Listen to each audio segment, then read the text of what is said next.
Families, where we cover 6 areas of health for families: emotional, financial, mental, physical, social, and spiritual. And I'm excited for my guest today, Lissa Figgins.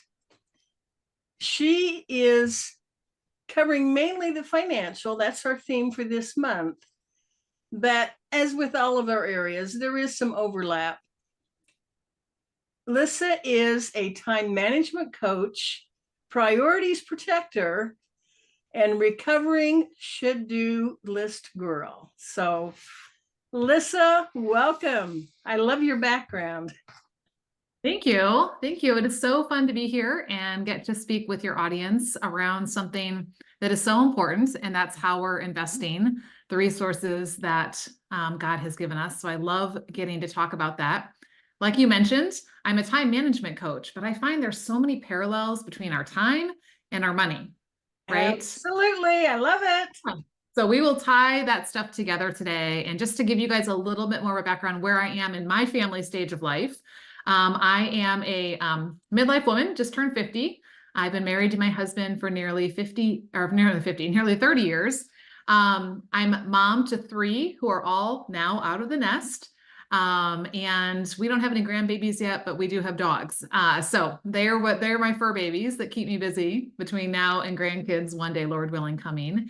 And yeah, my heart and passion is really to come alongside especially women who feel like there's never enough, right? So in the area of time, how often do you say there's never enough time, right? Like we're all raising our hand right now because I think whether we voice it or not, we all feel it, or we say some other version of it, like if only I had time, or when I have time, or when I have the time, like essentially saying, that we don't. And so we often live in this lack mentality where we're looking at the time that we don't think we have. And the reality is with time, we actually are all on an even playing field, right? We all get 24 hours in a day. You don't get more than I do. I don't get more than you do.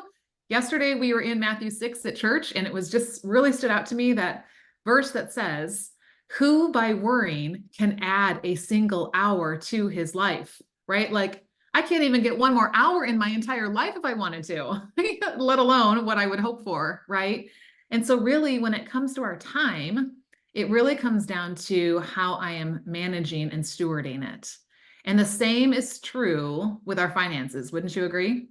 Absolutely. And thanks for pointing out, time is finite. There's, you can make more money. Right. You can't make more time. Exactly. And here's the thing with time, I can't save it up for a rainy day like I can with money. I also can't borrow from tomorrow, on credit with the promise that I'm going to pay it back.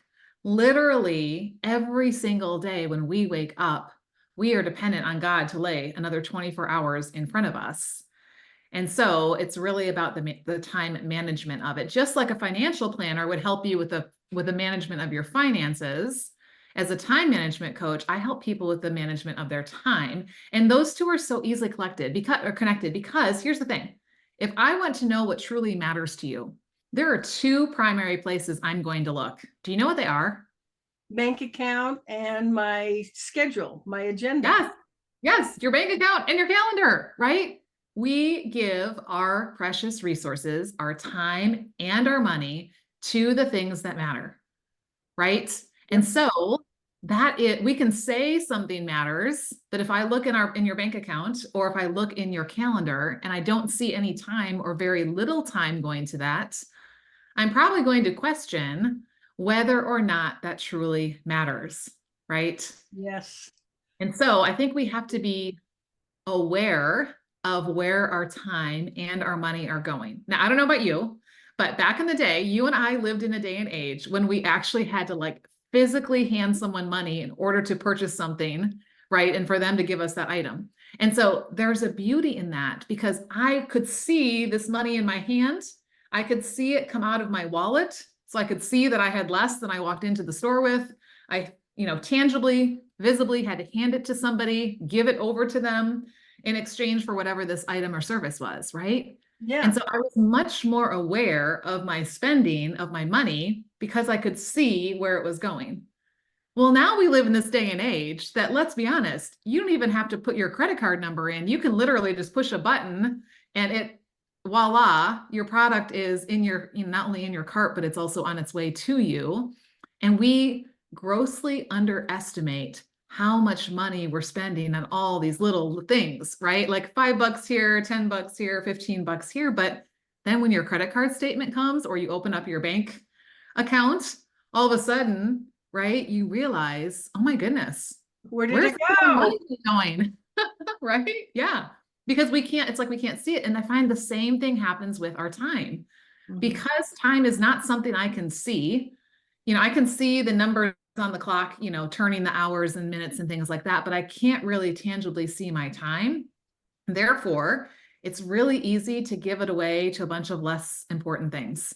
5 minutes on, shopping on, well, let's be honest, shopping online is not 5 minutes, but 5 minutes to, checking something real fast, 20 minutes to, I was going to go do this and then I got sidetracked by this, an hour to I'm binging and scrolling or whatever on Facebook. And yeah, before you know it, you've just essentially wasted a lot of time. And yet we just said in the same breath, I don't have enough time. And so really it comes down to, am I paying attention to what I'm giving my time to? Because no one can take it away from you, right? It really has to be something that you are actually giving away. But are we really paying attention to how much and to who or what that's going? Yep. Absolutely. And so my husband has this joke. He loves trees. And so he always says to me, we live in a wooded property. And he always says to me, because he wants to buy more trees. And I'm like, we have a bazillion trees. Why are we buying more trees every time you go to town, right? But here's what he says. He says, Lissa, the best time to plant a tree was 30 years ago, right? Because then I would have this tree that I'm enjoying. So the second best time to plant a tree is today, right? And so I'm like, okay, right? Yes, the trees you're buying and planting today are the ones that are going to be here 30 years from now, right? The same thing is true with our money, right? You talk to any financial investor, they will tell you the best time to invest your money was 30 years ago, right? Because we know over time it has this cumulative effect. Yeah. Second best time to invest your money is today, right? And to get that ball rolling. And so I find that very often we think about, man, I should have done this 30 years ago. Okay, I'm going to start investing my money now. So that way it's going to bring a return when I retire or when I want to go take that trip or when I want to, XYZ, whatever that life stage is. But very often we don't think about with our time, right? How am I investing my time? Now, again, I can't go back 30 years and change anything about how I spent my time. And I can't borrow from tomorrow to have more time for today. But every minute that I spend is an investment that's either building towards this life and these relationships and this business or ministry or whatever it is God's called me to, or it's not. Or it's just, taking money and literally throwing it out the window, which we would never do, but we do that with our time all the time, right? And so I often think about the parable of the talents. So in scripture, Jesus tells the story about the master, right, who owns a vast amount of land, a lot of money, and he is going away on a trip.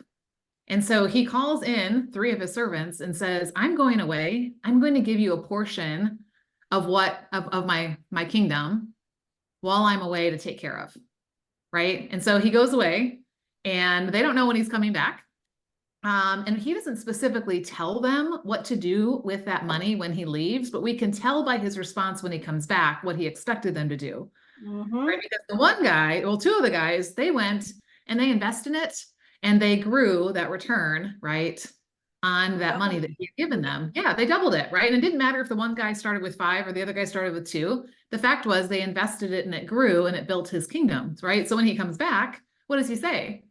Well done, good and faithful servant. You've been faithful in little. Now I'm going to give you more, come into the joy of your master. But what does he say to the other guy? The other guy, actually, what does the other guy say? He's like, I was afraid. I didn't want to waste any of it, which sounds really, noble, but essentially it was fear. And so he went and he buried those talents. He buried those resources right? And it didn't help grow the kingdom. And I truly believe that, God has given us our gift, our time as a gift, just like Mhm. our money and our resources are gifts, right? And I can just bury them, in a little corner somewhere and hope that nobody touches it, but Play it's it safe. benefit, right? Yes. Yeah, it's not going to benefit anyone. And it's also not going to benefit the kingdom, which is the whole point of what all this is for. Because guess what? I can save all the money I want. I can be as amazing with my time management, with my planner and my workflows and all the things that I do to not waste time. But at the end of it all, like none of that's going to last, right? It's only what's going to last into eternity. And so how can I be investing my resources that I don't own them. I'm just a steward of them. I'm just Right. taking care of them while I'm here. So whether that's my time or whether that's my money, how can I invest this in a way that's going to bring a return? And I know you talk a lot about relationships, right? And think about like family relationships and how important it is to put little bits of investment of time into those relationships over time. We can't wake up one day and be like, oh, today I decided you're important. And now I'm just going to, because that person may be gone by then and say, Yeah. I don't even know you. But we make those little investments in people's love tanks, It's right, over time. the most precious gift we can give our family members is our time. Yeah, We're exactly. the only ones that can give it. Hmm. Yeah. And it compounds over time, right? Because it's not just like an even like, okay, I put, 5 minutes in and now I'm just, adding 5 minutes plus 5 minutes plus 5 minutes. Every time we put time into someone, they are feeling valued, they are feeling love. I always say kingdom math is not the world's math. The world is much more linear and add, but kingdom math like multiplies and exponents, it takes things to the nth degree. And when you give that time, really, some people feel like, well, I'll wait till they're older. Mm, No, you start building that relationship with time. right. and Right. and when they need it, being sensitive and realizing, what, they need more of my time today. Exactly. And time is also one of those things that I don't know how much more I have. Right. So I've got something, you can see this behind me, but I've got these two jars that sit next to my desk that have marbles in them. And there are 100 marbles between these two jars. Mm-hmm. The reason there are 100 is I had one grandma who lived to 102, and I had another grandma who lived to 98. So if I split the difference down the middle, I'm going for 100, Lord willing, right? But Yes. I don't know for sure. Even though I have 100 marbles in here that help me think about those years, I don't know what my timeline is of my life. Like God may give me 100 Who years. He may knows? give me Yeah. 105 years. He may give me, till tomorrow.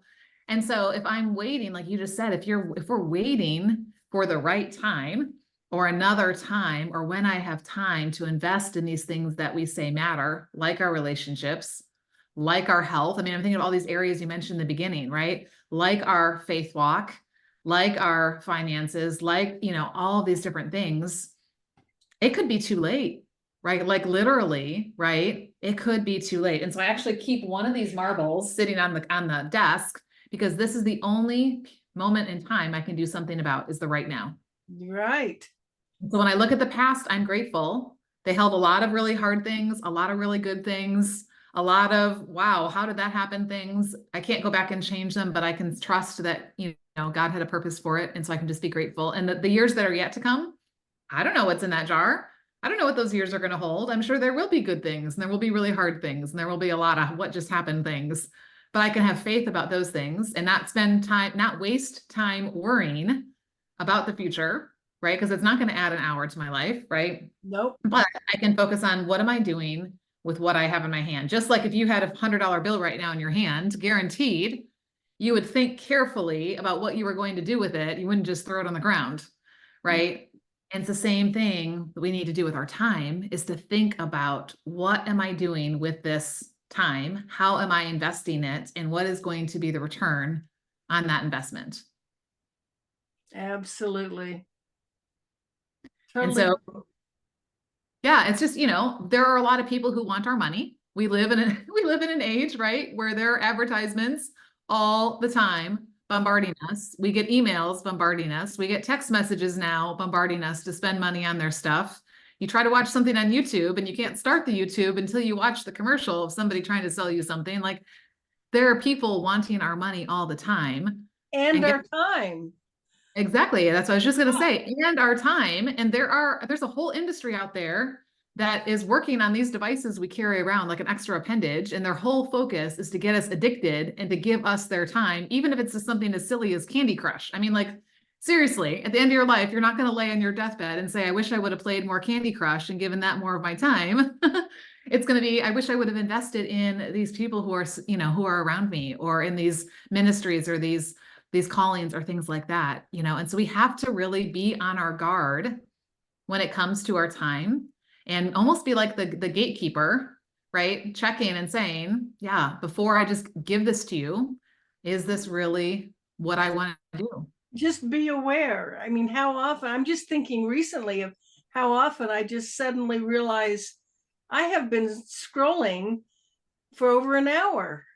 Yeah, right. And it's How did crazy that how it happen? I was it just sucks going to me pick in. one thing. It's And like a black hole. yeah, Yeah, and so we have to be careful. So actually my coaching is called Redeem Her Time. And if you're familiar with the passage in Ephesians 5, it says, look carefully how you live. I love that. We have to look carefully, which means I'm thinking about, is this something I want to invest in or not? Not as unwise, but as wise, which means I have two choices. I can invest my time, just like my money, wisely, or I can invest it unwisely. Um, Okay, I got to get back to the beginning of the verse. Hang on. Look carefully then how you live, not as unwise, but as wise, redeeming the time, which means making the best use of it. And I love the last part. Why? Because these are difficult days. Because we have a lot of distractions, and we have an enemy that would love to keep us distracted and keep our time otherwise focused, our money otherwise focused, so that we're not really making a difference in the areas that really matter.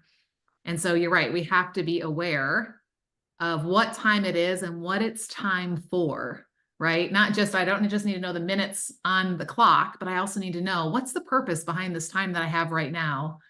And one of the things that I find we do in finances, it's very wise to invest in multiple things at the same time, right? Because what could happen? The stock market could completely, change things. And if all your eggs were in one basket, then guess what? You just lost all your eggs, right? So if we have a diversified portfolio, like they tell us to, then we are going to have a more stable investment, because it's going to even itself out with the highs and the lows. But the opposite is true when it comes to our time, right? So the equivalent of a diversified portfolio with money would be multitasking with our time. What happens when we multitask? When I'm trying to cook dinner, when I'm trying to help my daughter do her math, I'm trying to answer my husband's question, and I'm responding via text to one of my clients, guess what happens? The water boils over. My daughter melts down over her homework. I don't hear what my husband has to say, and he's frustrated that I'm not listening. And I misspell my text to my client, and it says some crazy thing that I'm like trying to go back and, unsend. And what happens when we try to diversify our time within the same time block, we essentially spread ourselves so thin that no one and nothing is getting the best of us, and that investment's not going to go anywhere, because it's spread out so much. So while there are so many parallels between time and money, that is one area I think we fall into of multitasking that we shouldn't, because it actually works the opposite way. So our time requires that focus, that intention. Mm-hmm. And we're picking now your priorities protector. Yeah. This is what we're talking about, right? Right. Yeah. And, just like with your money, you don't just leave it laying on the ground and expect it's going to be there when you come back for it tomorrow, because what could happen? The wind could come, a squirrel critter could come, or some nefarious person drives down your driveway, sees a pile of money and says, thanks, and I'm out of here. Right. And so we put boundaries on our money. We put it into bank accounts, or we put it in our wallet so that it protects it. So when we need it, it's there, right? Yes. Well, the same concept is true with our time, except I think that we think setting boundaries around our time is selfish. Have you ever heard people say, like, it's selfish for me to put boundaries around my time because that's pushing others away? That is interesting that we do that. Yeah. Yeah. But like a way that I like to visualize it, because again, I like to have lots of object lessons with something I can't touch. I got to make it something I can actually touch. So think about if you want to plant a garden, Okay. And let's say that the purpose of your garden is vegetable. We're not talking a flower garden, although those are beautiful too, but let's pretend it's a vegetable garden. And your goal in planting this garden is to have some nice vegetables to be able to put on the dinner table. Okay. So what would you do? You wouldn't just scatter seed wherever in your backyard. You would mark out the space you want. You would clear out the grass, the weeds, if they're there, right? You would make sure the soil was all tilled up. You would make sure it was well fertilized. You carefully plant your seeds, right? Mhm. And then you wouldn't just leave it sitting there. You probably are going to put some kind of a fence around it, especially if you have bunnies and deer and things like that, because otherwise, guess what? They're going to come eat all those little shoots and you're not going to end up with any vegetables.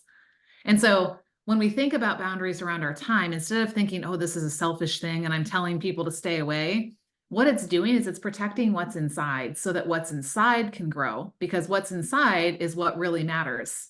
So like if that's a relationship, right, you may put a boundary around saying, I'm not going to have my phone on when I'm in the room with my spouse, or I'm not going to have my phone, with me when I'm helping my daughter with homework, or when I'm watching my grandchild, right, at their dance recital, because then you're going to miss, in any of those situations, kind of what's going on. And so, yes, I'm not going to respond then to your text or your email or whatever social media post you just shared, but there's a reason for that, because what matters most right now is what's inside that fence, which is that time honoring that person, that time supporting what they're doing.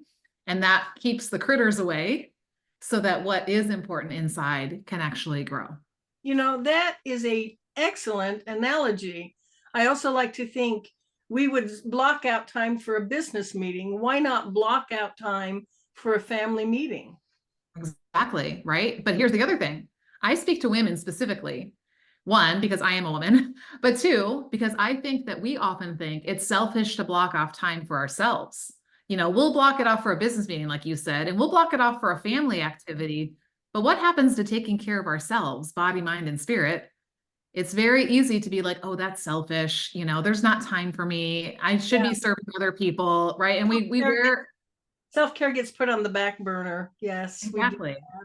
Yeah. But what I say is you can't pour from an empty cup. Yep. Right. And so pretend it's summer. It's not right now, right? But let's pretend it's summer and you just came home from a walk and you were parched, right? Mm-hmm. And you come up to my front door and you're like, Lissa, do you have some water? Right. And I've got this cup in my hand and I go to pour, but nothing comes out, or maybe a drip or two.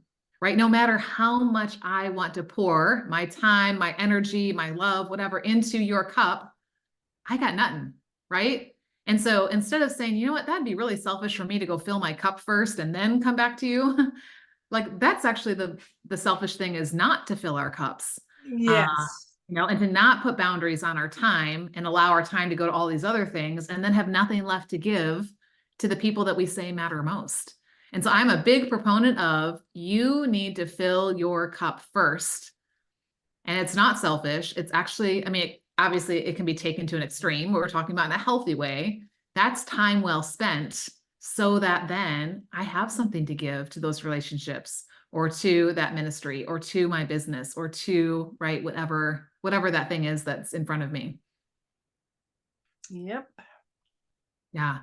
So, so permission and direction to fill your cup first. And yes, that's going to mean putting healthy boundaries such that, yeah, it may be I'm behind a closed door and that my family knows right now, mom's spending time with Jesus. And believe me, I'm always going to be met better and nicer after I've spent time doing that than if I just, am coming out, or maybe I'm exercising my body, or maybe I'm, taking a nap, or, whatever that is.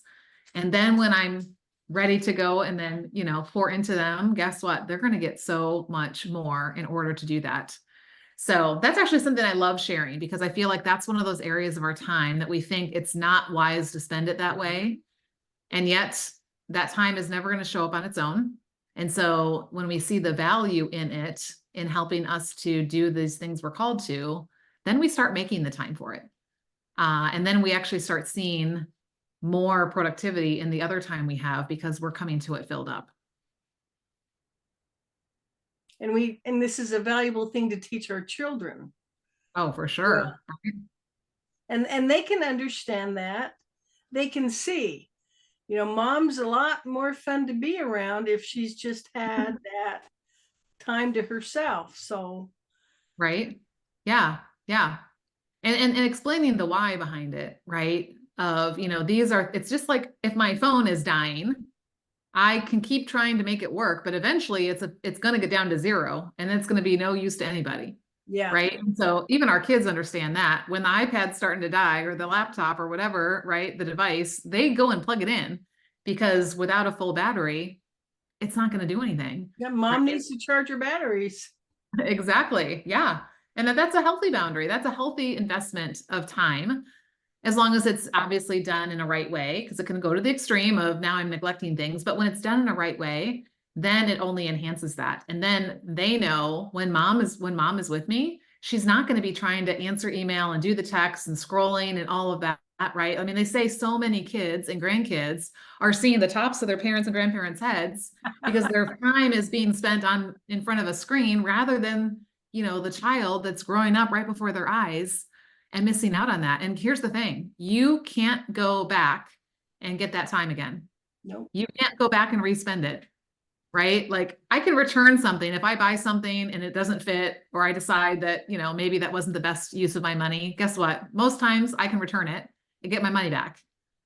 But that is not the case when it comes to our time. Once we spend it, it's gone. Yes. And No. I guarantee no minute of your life has ever not been spent in some way. So either you spent it by default, just whatever came or wherever, whatever got your attention, or you spent it by design, which was meaning that you were intentionally choosing where it was going. And those two paths get to very different results. And so that's where, going back to what you said about being aware, right? We have to be aware and thinking wisely, looking carefully, like it said in that verse, about where our time is going, because otherwise it's going to go right to all kinds of other places. And we're not going to end up in the place, whether it's in that relationship or in that business or in our faith or whatever it is that we want it to be. So you have a wealth of information to share with your clients. How do they work with you? Yeah, well, I have a podcast. It's called Redeem Her Time. So that's a great place to hang out a couple times a week. We talk about both what does God say about our time and how do we actually take this time that we've been given and steward it well? How do we make the most of it, but also not be, so crazy busy that nobody really gets to see us, because that's not the goal either, right?